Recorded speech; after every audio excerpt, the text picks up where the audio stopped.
Та нога. Де боком я хочу куда ногу. Гра. Гей, гей. Темнігіє. Кürtük. Arınızlar. Yedi. Tutsamazdı temizliğe.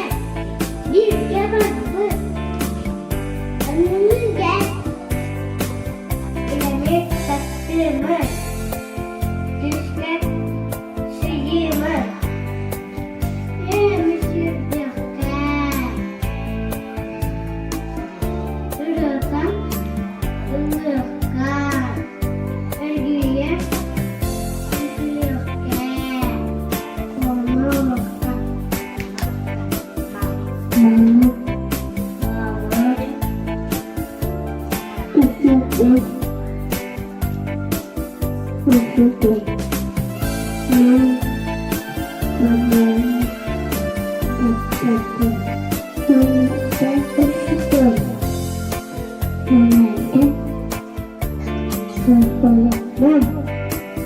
Ебит идет остав, ебит его воював, ебит легка перепел, ебит идет такой.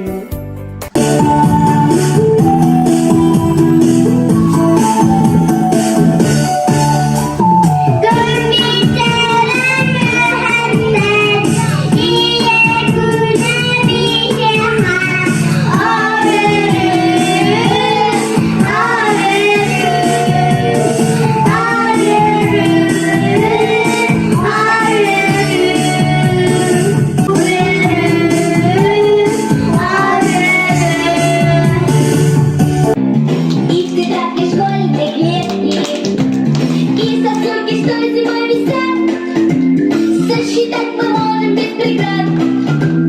Лепестки ромашек в поле, и у апельсина дольки, и усы у нашего кота.